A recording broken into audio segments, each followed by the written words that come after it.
అత్యధికమైన అర్థం ఏమిటంటే గౌరవించడం. అన్నిటి విషయంలో భర్తను గౌరవించాలని పరిశుద్ధ గ్రంథము తేటగా మనకు బోధిస్తూ ఉన్నది. భార్యలు ప్రతి విషయంలో తన భర్తలకు లోబడవలనని బైబిల్ గ్రంథం బోధిస్తుంది. లోబడడం అంటే భర్త నీ కార్యక్రమాలన్నిటికీ కూడా ఆయన రైట్ అని లోబడమని పరిశుద్ధ గ్రంథము బోధిస్తున్నది. తిమోతి పరిశుద్ధ గ్రంథంలో నుండి సామెతలు 31:10 గుణవతి అయిన భార్య దొరుకుట అరుదు, అట్టిది ముత్యము కంటే అమూల్యమైనది. కనుక గుణము మంచిగా ఉండాలి, స్త్రీలకు గుణము మంచిగా ఉండాలి. గుణవతి అయిన భార్య దొరుకుట అరుదు. లోకములో గుణాలు మంచి లేని గుణలక్షణము గలవారు ఎంతో మంది. కనుక దేవుని బిడ్డలారా అయిపోయింది రైట్. ఆమె తాను బ్రతుకు దినములన్నీ ఆమె గుణలక్షణములు ఏంటంటే ఆమె పెరిమిటి ఆమె యందు నమ్మిక ఉంచును, అతని లాభ ప్రాప్తికి వెలితి కలగదు.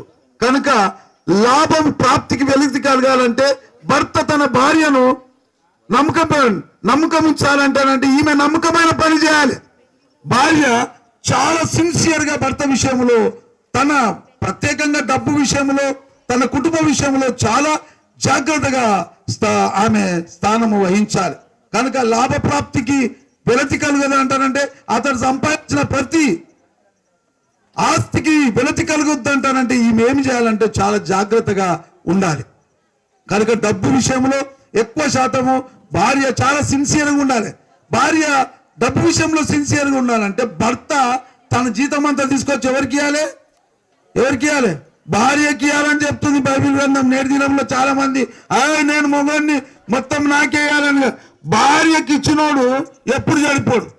నా పైసా అంతా తీసుకుపోయి నా భార్యకి ఇస్తా, తర్వాత నేను అడిగి తీసుకుంటా. అది ఈ గుణలక్షణం బైబిల్ గ్రంథము. చూడండి, ఏ భార్య అయితే గుణవతి అయి కలిగి ఉండి మంచిది ఉంటుందో ఆమెకు డబ్బిస్తే ఆమె సంసారాన్ని కడుతుంది. పరిశుద్ధ గ్రంథం అట్లా బోధిస్తున్నది. అంతేకాకుండా ఆమె తాను బ్రతుకుల దినములన్నీ అతనికి మేలు చేయను కానీ కీడు చేయదు. రేకమ్మ, నువ్వు బ్రతుకు దినములన్నీ నీ భర్తకు నువ్వు మేలు చేయాలి కానీ కీడు చేయొద్దు. అంతేగా చచ్చిపోయేంత వరకు అతని క్షేమము కోరాలి కానీ అతని నష్టము కోరొద్దని పరిశుద్ధ గ్రంథము తేటగా బోధిస్తూ ఉన్నది. అంతేకాకుండా జ్ఞానముగా ఆమె చీకటితోనే లేచి భోజనము చేయును. నేటి దినములో లేడీస్ ఈ రాకెట్ సెంచరీలో భోజనాలు చేస్తలేరు. అందుకొరకు అందరికి కూడా రోగాలు ఎక్కువైపోయినాయి. భార్య తన ఇంట్లో భోజనం చేస్తే నాటి దినములో అందరూ కూడా చీకటితోనే లేచేటోళ్ళు. ఈ కాలంలో ఎవరు చీకటితోనే లేస్తున్నారు? ఎవరు లేస్తలేరు. పెద్ద మనుషులు ఇంకా ఉన్నారు. భారతదేశ సాంప్రదాయంలో ప్రపంచానికి సవాలుగా విసిరే జీవిత విధానం భారతదేశంలో కనబడుతుంది. మన భారతీయుల స్త్రీలు ప్రప్రతంగా వారి గుణలక్షణాలు భర్తకు లోబడి ఉన్నారు. అంతేకాకుండా భార్యలు ఉదయాన్నే ఆడవారు లేచి చీకటితోనే, అప్పుడు ఏమున్నాయి, లైట్లు లేవు, ఏమి లేవు భారతదేశంలో. అటువంటి ఈ దేశంలో భారతదేశంలో అటువంటి సాంప్రదాయాన్ని తీసుకొచ్చింది మన దేశం. కనుక దేవుని పిల్లల బాగా ఆలోచన చేయాలి. చీకటితోనే లేచి భోజనము సిద్ధపరచం తన ఇంటి వారికి. ఇప్పుడు ఎక్కడ చూసినా కూడా పక్కనే పోయి టిఫిన్ తీసుకురాపోవాలా, అక్కడ ఆర్డర్ చేయడం, మధ్యాహ్నం వస్తే ఆర్డర్ చేయడం.